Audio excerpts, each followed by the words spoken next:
नमस्कार, आप देख रहे हैं न्यूज़ 18 का डिजिटल प्लेटफॉर्म। मैं हूं आपके साथ मेनका चौधरी और इस वक्त न्यूज़ रूम में हमारे साथ मौजूद हैं मशहूर डॉक्टर, बड़े कैंसर सर्जन और सीनियर डॉक्टर अंशुमान कुमार जी। बहुत बहुत स्वागत है सर आपका। और जैसा कि हमारे यहाँ रिवाज है भारत में कि जब भी कोई मेहमान आता है, गेस्ट आता है, हम सबसे पहले पूछते हैं कि आप चाय पियेंगे? मैं ब्लैक कॉफ़ी लेता हूँ, लेकिन बिना चीनी के।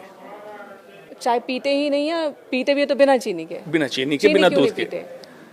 दो कारण। एक तो चीनी स्वास्थ्य के लिए हानिकारक है। अपफ्रंट अगर मैं कहूँ शुगर इज ए पॉइजन, तो अतिशक्ति नहीं है इसमें, चीनी जहर है। दूसरा, आपने चर्चा सुनी होगी, चीनी में, नमक में माइक्रोप्लास्टिक्स है। ये और भी एडिशनल रीजन हो गया। बिल्कुल, डॉक्टर साहब बिल्कुल सही कह रहे हैं कि नमक और चीनी में अब माइक्रो प्लास्टिक भी मिला है। एक रिपोर्ट में ये बात सामने आई है। आप हैरान हो जाएंगे। सोचिए, सुबह सुबह आप जब उठते हैं, सुबह सुबह क्या होता है, एक प्याली चाय मिल जाए तो पूरा दिन बन जाए। चाय आप कैसे बनाते हैं? चीनी डालते हैं, दूध डालते हैं, चाय पत्ती डालते हैं, लेकिन चीनी नहीं, आप प्लास्टिक डालकर चाय बना रहे हैं। कितना डरावना है ये सिचुएशन, आप समझिए ज़रा। ये बताइए डॉक्टर साहब कि ये जो रिपोर्ट है जिसमें आया कि अलग अलग प्लेटफॉर्म से चीनी खरीदी गई, जिसमें ऑर्गेनिक चीनी, ऑर्गेनिक नमक भी था, ब्रांडेड भी था, नॉन ब्रांडेड भी था, सब में प्लास्टिक पाए गए। जी, माइक्रोप्लास्टिक ऐसे सूक्ष्म प्लास्टिक के तत्व, फ्रैगमेंट्स, छोटे दाने जो कि हैं तो प्लास्टिक के ही कण, लेकिन आंखों से दिखते नहीं हैं, सब में पाया गया, जिसमें नमक भी है और जिसमें चीनी भी है। अब ये चौंकाने वाला विषय है। लोगों को लगता है कि हर घर में, हर रसोई में नमक और चीनी है, ब्रांडेड, नॉन ब्रांडेड, इस ब्रांड का, उस ब्रांड का, सब में पाया गया, तो करें क्या? सवाल ये उठ रहा है कि आया कहाँ से? मैंने अभी रिपोर्ट देखी, उसमें है कि जो ऑर्गेनिक नमक, ऑर्गेनिक चीनी के नाम पर जो हम खरीद रहे हैं, और आयोडीन नमक, उसमें मात्रा और ज़्यादा है माइक्रोप्लास्टिक के। देखिए, अफसोस तो यही है कि ऑर्गेनिक के नाम पे हिंदुस्तान में घपले बहुत हैं। ऑर्गेनिक कहने का मतलब ये होता है कि उसको जितना अच्छी पैकेजिंग कर दो, जितना अच्छा दिखा दो। ऑर्गेनिक चीनी में, ऑर्गेनिक नमक में क्या ऑर्गेनिक हो सकता है, आप बताइए? नमक का सोर्स तो मैरीन वाटर को कॉन्सेंट्रेट करके बना रहे हैं, या रॉक सॉल्ट से, हिमालयन सॉल्ट से बना रहे हैं। तो इसलिए देखा गया कि उसकी प्रोसेसिंग हुई है। जितनी प्रोसेसिंग होगी उतना हमारे एनवायरनमेंट का माइक्रोप्लास्टिक उसमें जाएगा। अब सेंधा नमक ले लें, रॉक सॉल्ट ले लें, उसमें मात्रा कम मिलेगी या नहीं मिलेगी, यही अंतर। अच्छा, ये आया कहाँ से प्लास्टिक, माइक्रो? हमारे पूरे वातावरण में, क्षिति जल पावक गगन समीरा, माइक्रोप्लास्टिक को कह सकते हैं यत्र तत्र सर्वत्र। जहाँ जहाँ वायु, जहाँ जहाँ वायु, जहाँ जहाँ जल, जहाँ जहाँ धरती, हर जगह। क्यों? जो इसका इन्वेंटर था माइक्रोप्लास्टिक का, उसने कहा था ऐसी चीज़ हमने बना दी जो न कभी जलेगी, न सड़ेगी, न गलेगी। लेकिन तब उसको भी नहीं ये पता था कि ये मानव सभ्यता के लिए इतना नुकसान। ये इसका छोटा फ्रैगमेंट, माइक्रोप्लास्टिक की बात चल रही थी, 2024 में अब रिपोर्ट आने लगी है। रमन टेक्नोलॉजी एक होती है जिससे डिटेक्ट करते हैं नैनो प्लास्टिक और सूक्ष्म कण, जो इंसान के ब्लड में सर्कुलेट हो रहा है, हार्ट में, फेफड़ों में, कई अंगों में पाया गया है नैनो प्लास्टिक, इसकी मात्रा। तो ये हर वातावरण में, आपके वायु में, आपके जल में, आपके समुद्र में, समुद्री मछलियों में, हर मछलियों में, दूध में, हर जगह माइक्रोप्लास्टिक मौजूद है। नमक चीनी की तो जांच हुई है। इससे बचना तो मुश्किल है, क्योंकि नमक और चीनी का इस्तेमाल हम भारतीय तो कहीं ज़्यादा करते हैं। जो तय मात्रा है, एक दिन में कितना नमक खाना चाहिए, हम उससे ज़्यादा नमक खाते हैं। 11 ग्राम नमक एक भारतीय हर दिन खाता है। तो कैसे बचे? देखिए, बचने का सीधा फॉर्मूला है, रॉक सॉल्ट में माइक्रोप्लास्टिक या तो नहीं होगा या कम होगा। जिसको हिमालयन सॉल्ट, सेंधा नमक इस तरह से करते हैं, जो प्रोसेस ना हो, मतलब जिसका चूरा नहीं बनाया हो, जिसकी ढेली हो, पत्थर हो, सॉल्ट का वो टुकड़ा लेके उसको घर में क्रश करें, एक तरीका। चीनी तो बिल्कुल बंद करें।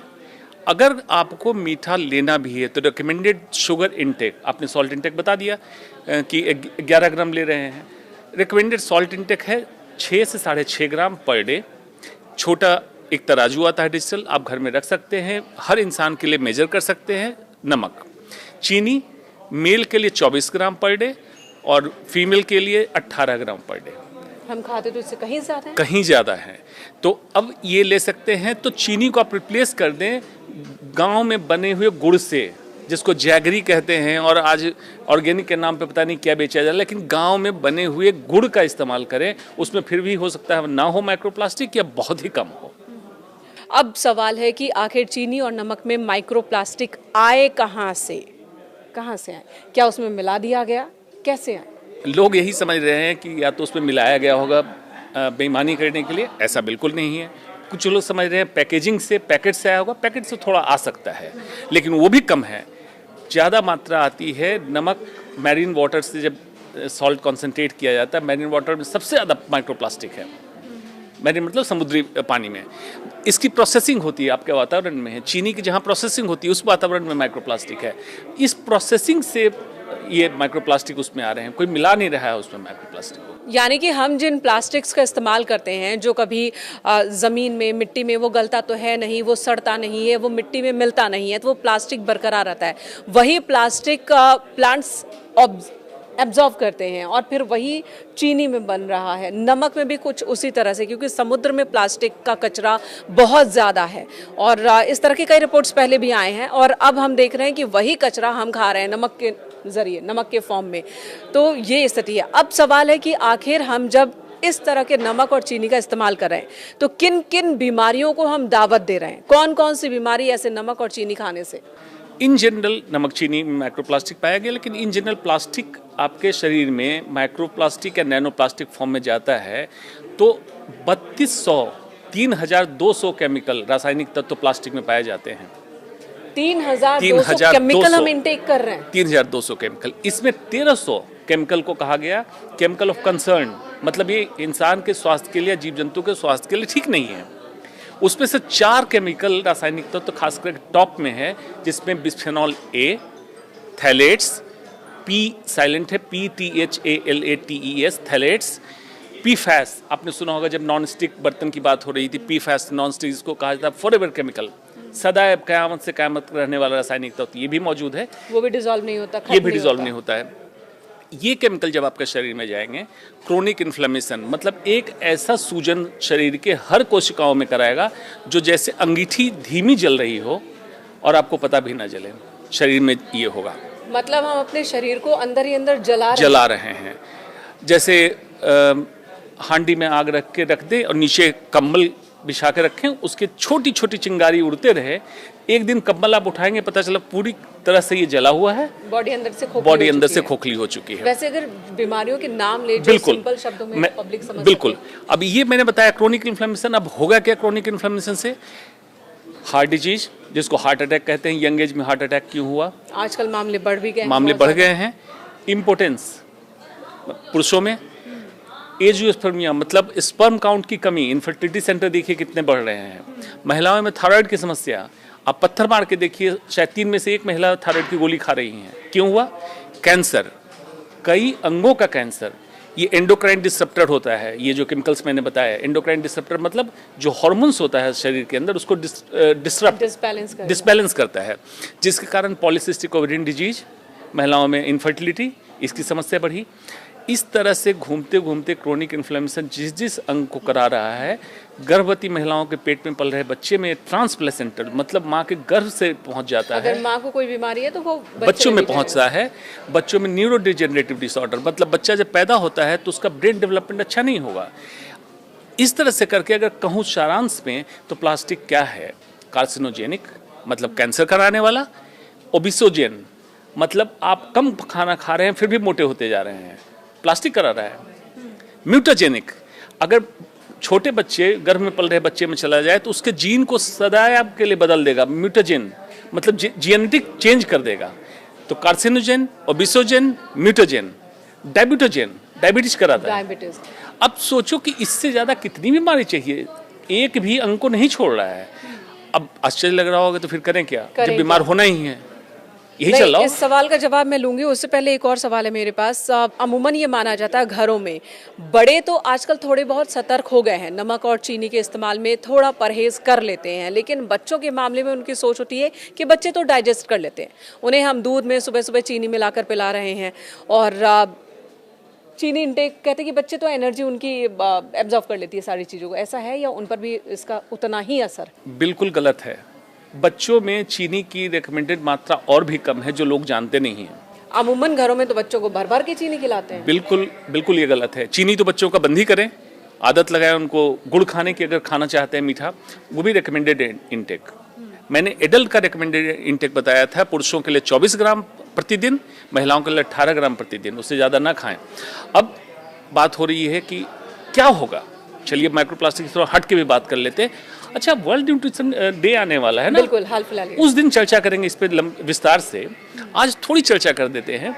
जब भी हम कुछ मीठा लेते हैं, कहा जाता है glucose is necessary for life, yes, energy के लिए, एनर्जी के लिए, but glucose is not necessary in food.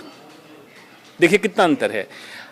Glucose हमारे शरीर के लिए अति आवश्यक है, लेकिन ये खाने में उपलब्ध हो ये जरूरी नहीं। फिर कैसे इनटेक करें? यस, बॉडी में सिस्टम है नियोग्लूकोजेनेसिस। हम प्रोटीन लेते हैं, फैट लेते हैं, उससे ग्लाइकोजन लेते हैं, कार्बोहाइड्रेट, वो कन्वर्ट हो जाता है ग्लूकोज में।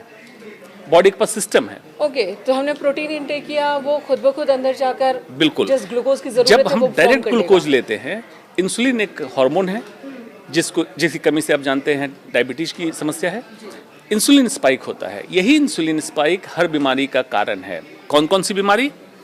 मोटापा, type 2 diabetes, heart attack, cancer, polycystic ovarian disease, dementia मतलब भुलक्कड़पन होना, Alzheimer disease, pre senile dementia, बुढ़ापे से पहले भूलने लगे। इस सारी बीमारियों का कारण एक्सेसिव शुगर इंटेक है। इस पर चर्चा करेंगे वर्ल्ड न्यूट्रिशन डे इस पर विस्तार से चर्चा की जरूरत है। अब रहा सवाल कि बचे कैसे, क्या हम चीनी और नमक खाना छोड़ दें? तो एक तो सॉल्यूशन बताया डॉक्टर साहब ने कि आप रॉक सॉल्ट खाइए, लेकिन और चीनी की जगह गुड़ खाइए। बिल्कुल। अब देखिए, इसको 3 स्तर पे समझना है, जिसमें short term, intermediate, long term तीनों समाधान मिलेगा। व्यक्तिगत स्तर पे ये करना है कि आज से आप अपने इस्तेमाल में जहाँ जहाँ प्लास्टिक का इस्तेमाल करना है उसको बंद कर दें। मतलब ग्लास, चम्मच और एक प्लेट पीतल की, स्टील की, इनर्ट मटेरियल की अपने बैग में लेके चलें। व्यक्तिगत स्तर पे। सामुदायिक स्तर पे अब आपके RWA में, आपके ऑर्गेनाइजेशन में प्लास्टिक का इस्तेमाल बंद हो जाए, नो प्लास्टिक जोन, ताकि एडिशनल लोड जो आप प्लास्टिक का ले रहे हैं अदर देन नमक, चीनी या वातावरण से ये कम हो। और जो एजेंसी है, मतलब पूरे वर्ल्ड के ग्लोबल स्तर पे, जो मैं कहता हूँ हर समय, प्लास्टिक ट्रीटी यूएन ने बनाया है, जिस पे पूरा देश काम कर रहा है। जर्मनी तो काफ़ी काम कर चुका है रिसाइकलिंग पे।